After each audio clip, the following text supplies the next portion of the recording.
জাপানে থাকা অনেকেই বলে যে জাপানিজরা নাকি গাইকো কুজিন পছন্দ করে না, মানে গাইকো কুজিন মানে বিদেশি পছন্দ করে না। বাট এমন আমার ক্ষেত্রে বলতে গেলে আমার ক্ষেত্রে উল্টাটা।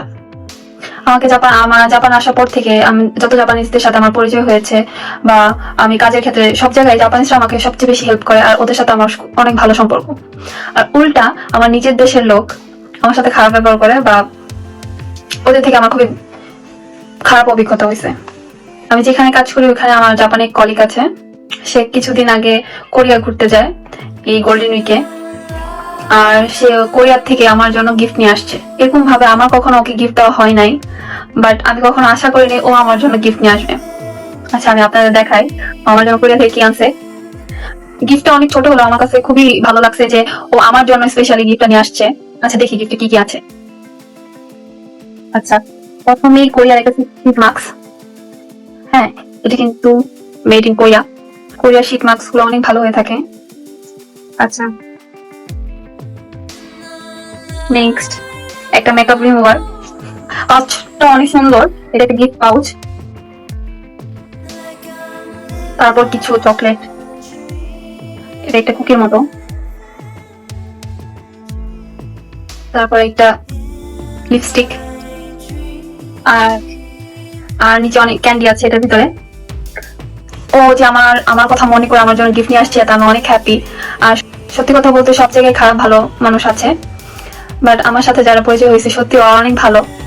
আর ওরা আমাকে খুব পছন্দ করে, আমি নিজেও খুব পছন্দ করি ওদের। সো আমার কাছে মনে হয় আমরা যদি ওদের সাথে ভালো ব্যবহার করি ওরা আমাদের সাথে ভালো ব্যবহার করবে। আর আমি বলে দেই আমার এই ফ্রেন্ডটা কিন্তু জাপানিজ মেয়ে ফ্রেন্ড, ছেলে ফ্রেন্ড না। আবার আপনারা বলতে পারেন যে ছেলে দেখে গিফটটা দিছে, না ও মেয়ে ফ্রেন্ড। আচ্ছা ভাইয়া বলছে স্টুডেন্ট ভিসা শেষ হওয়ার পর জাপান থাকার উপায় কি আপু, যদি সাবজেক্ট রিলেটেড জব না পাই? ভালো করে বলবেন, সাবজেক্ট রিলেটেড জব না পেলে সমস্যা হবে কি না। জি ভাইয়া, আপনি স্টুডেন্ট ভিসা শেষ করার পর আপনার থাকায় উপায় হচ্ছে জব, একটা ফুল টাইম জব করবেন। কিন্তু সেইখানে জব করার পর যদি আপনার জবের সাথে আপনার সাবজেক্টের কোনো মিল না থাকে, আগে এরকম প্রবলেম হইতো না। মানে প্রবলেম হইতো না বলতে আগে এত বাছাই করতো না। বাট এখন বর্তমান সরকার আসার পর ছোট থেকে ছোট জিনিসগুলো মানে নিখুঁতভাবে মনে করেন যে খুঁজা বের করতেছে, যার কারণে এখন সাবজেক্ট রিলেটেড জব না হওয়ার কারণে অনেকেই ভিসা মানে রিজেক্ট হয়েছে।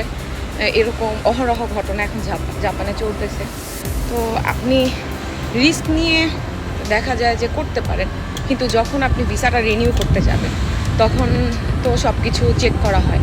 তো যদি ইমিগ্রেশন চেক করে দেখে যে আপনার সাবজেক্টের সাথে আপনার জবের কোনো মিল নাই, সাথে সাথে আপনাকে হয়তো 1 সপ্তাহের একটা নোটিশ দিয়ে দিবে যে তুমি 1 সপ্তাহের মধ্যে তোমার দেশে যাইতে হবে। তো এরকমই হইতেছে বর্তমানে, যার কারণে সবাইকেই বলা হইতেছে যে তুমি যে সাবজেক্টে পড়াশোনা করতেছো সেই অনুযায়ী জব খুঁজো, সেই অনুযায়ী জব করো। আর অবশ্যই সাবজেক্ট অনুযায়ী জব পাওয়া যাবে না কেন, অনেকেই করতেছে না। তো আপনি সাবজেক্ট অনুযায়ী জব করার ট্রাই করবেন, তাহলে ইনশাল্লাহ প্রবলেম হবে না।